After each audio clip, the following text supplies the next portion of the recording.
Three Big Ten teams are in action. We just talked about a couple of them. Michigan State, home to James Madison. Purdue, home to Samford. Illinois, home to Eastern Illinois. All three are huge favorites. I don't want to do like the concern troll because we basically just said we're not really concerned for any of these teams. I'm more curious, what do you want to see from each of these teams? So why don't we start with Illinois, since that's the one team we haven't talked about yet, and then work our way back to your team.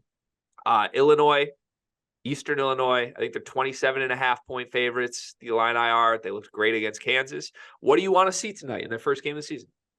So, a couple things I want to see. I want to see Luke Goody hit shots. I think seeing him have a good shooting game would do a lot for him personally, mentally, and also just do a lot for the outlook, I think, of Illinois' team in general. And he can go from being Luke Goody can shoot, but like wherever his stats, we believe him as a shooter, to him actually knocking down shots. We're like, oh shit, Luke Goody's a shooter. He's knocking down shots. And then besides that, I'm not going to act like Eastern Illinois is a powerhouse by any means, but I am interested to see how minutes are allocated in this game. Obviously, the exhibition against Kansas, you're playing the number one AP team. That's going to be coached differently than if you're playing a team like this. So I'd be interested to see the minute allocation with other guys on the team in this game, because this should be a game where everybody plays. Yeah, I agree. I think my eyes are on Ty Rodgers tonight. I would love to see Luke Goody hit shots too. I think Illinois has so many guys that do so many things. Like, you can kind of pick and choose who you're looking for any given night. But I think the most important one to me in the entire non-conference slate is going to be, how does Ty Rodgers develop? It just is. Do they view him as like a top 4 player on this team that's kind of the staple of everything they do?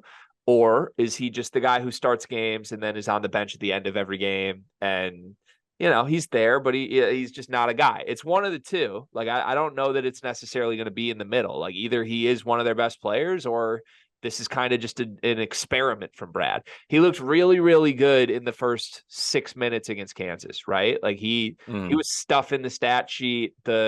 You finally saw it happen. Like, if he got a little guy switched onto him, and Kansas started by guarding him with DeJuan Harris, like, he just punished him. He went right through him and got layups and dunks, and you kind of saw it. The flip is, I think smart teams are just going to guard Ty with their centers, right? Like, don't you just stick a big guy on Ty Rodgers and then you don't have to worry about anything? Yeah, and then Ty's not going to be able to take advantage of a guy who's that big, and then obviously he's not going to blow past you, so the center can just sag on him. Yeah, and Illinois is not playing a true center next to him, so like, it makes sense that you don't need to guard anybody else with the center, but. Eastern Illinois, I don't think is going to have answers to match up with something like that. So this, to me, is a game that Ty Rodgers can dominate if he's capable of dominating. I'll have my eye on him to start. Very excited to watch our Illinois. Also, just want to throw this out there. I won't be watching any body language tonight because I've been told there's no reason to be concerned about anything with Illinois. So we're just going to watch basketball tonight. That's all we're going to do. We're going to no PhD, not PhD, Greg. Just fan of the game, Greg. Yeah, just a pure fan of the basketball. I'm very excited. Illinois had a great hype video. I do want to say that. A lot of schools had like good "the season's here" videos. Illinois was my second favorite that I saw. Ooh, I gotta go watch that. What was one? The team we're talking about next. The Purdue Boilermakers, baby. The Boilers, boiler up. I'm driving the bandwagon. I just like all off season, I went from like 2 hands on the wheel. Like, I'm in mode. I got my playlist rocking. Like, I got 3 different snacks next to me. I got a Diet Coke here and a Gatorade here. We're rolling. Then the exhibitions happened and Lance Jones was the thing. And now it's like, okay, let me take one hand off the wheel. Like, I'm a little just like, maybe we should go in neutral for a moment. That's where I'm at with driving the bandwagon. Still driving, just like going 20 miles an hour slower than I was.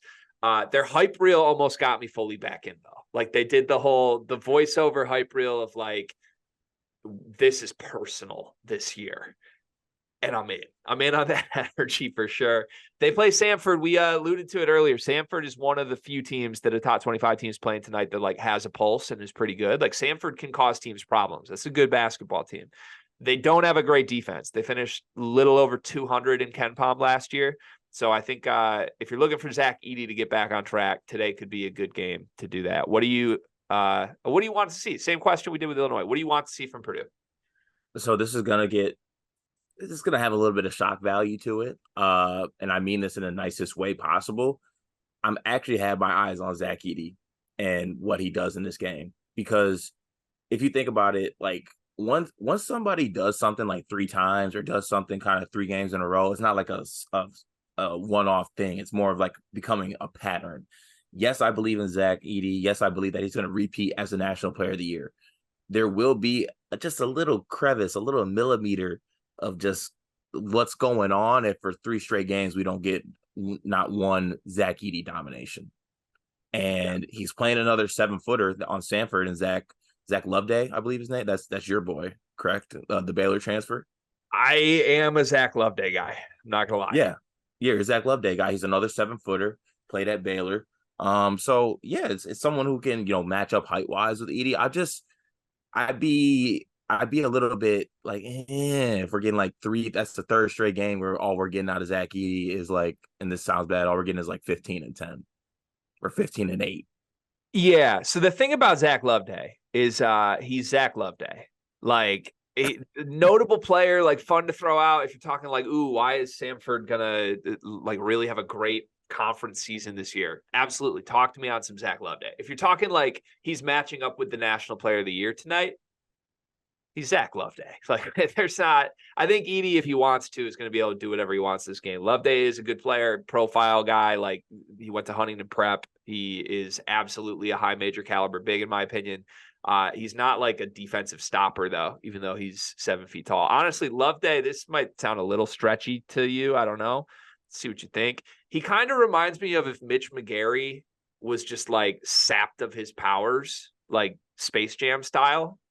Like if you just took Mitch McGary and made him like 20% of what Mitch McGary is, I think that's Zach Loveday, which is not a guy who's going to cause issues for Zach Edey tonight. What I want to see from Purdue, this might be a little too obvious, but I want to see anything from Miles Colvin, anything positive at all in a real game setting. I will not accept an answer being a great highlight dunk in warmups. Like I know for a fact I'm either going to see Braggs in the stand or Boilers in the stands tweet, or somebody in Mackey is going to hit me with a holy smokes. Miles Colvin's head is at the top of the backboard and he's in pants, and then he doesn't check in until 4 minutes left in the first half. Like I want to see it translate to the game. What better time to do it than now when the season is here? Maybe Miles Colvin's like a bright lights guy. Maybe the exhibitions didn't get his juices going enough. Maybe tonight it does. Maybe he shows up and says, you know what? I am a more talented player than Lance Jones. Let me give you a nice little 12-2 tonight. If I could give you 12-2 with a steal, like I'm in. That's all I need to be right back on the bandwagon. Well, 12-2, a steal, and a cover. And a cover. Cover is critical. And a cover. I'm glad you held me accountable on that. That's what I'm looking for tonight, actually, a cover.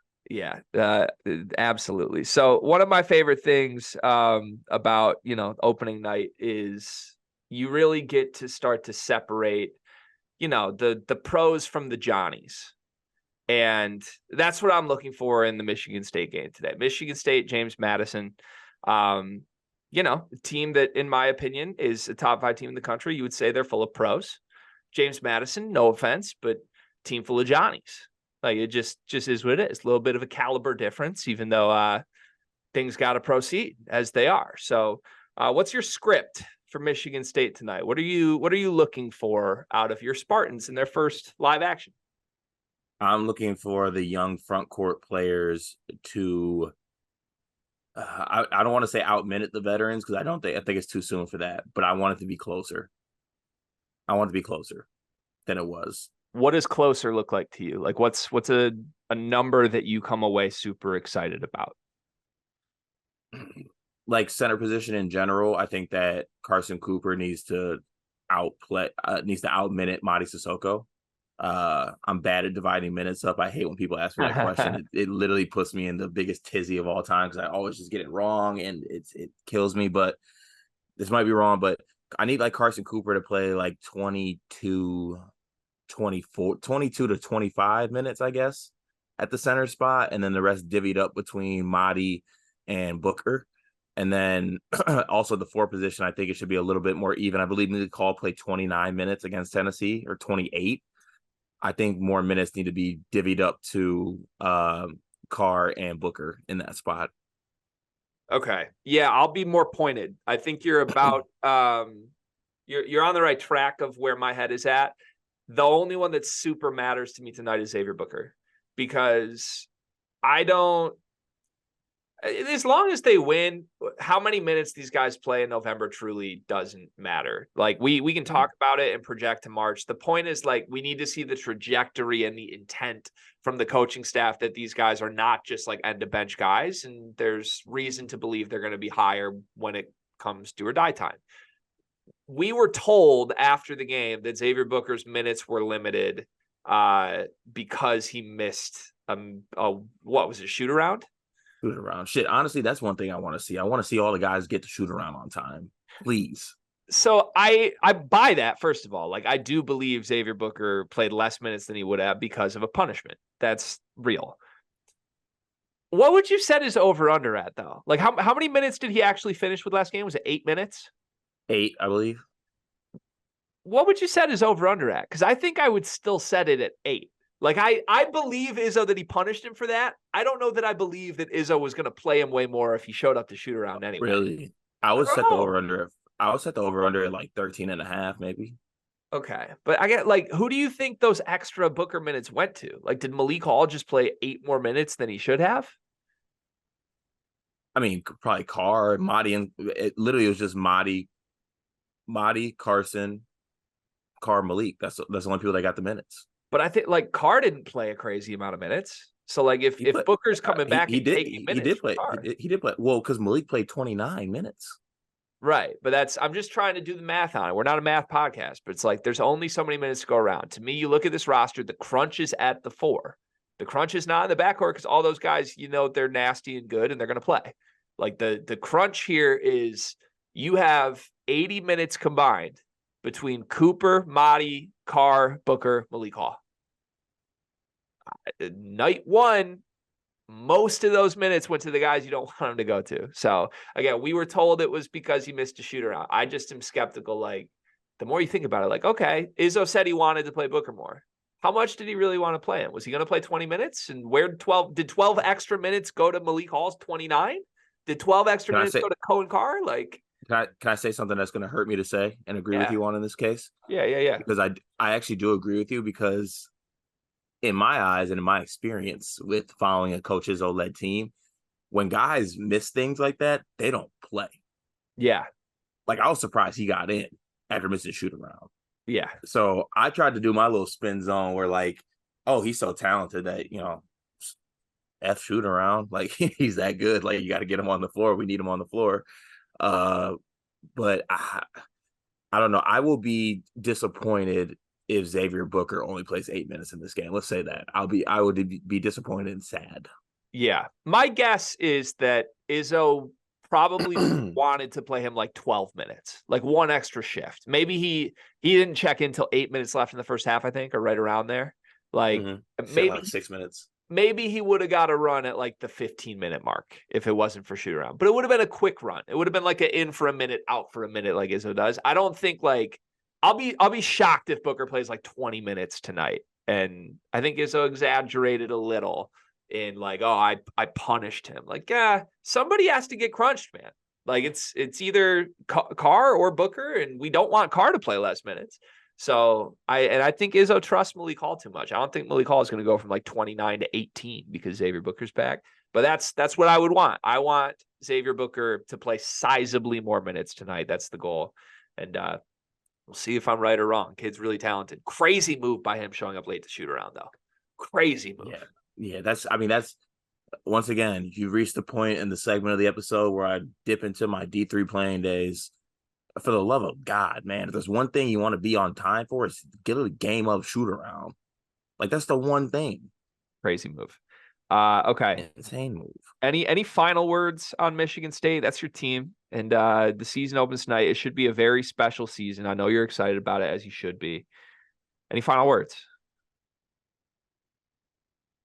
Stay healthy and have fun, Sparty. Okay. There we are.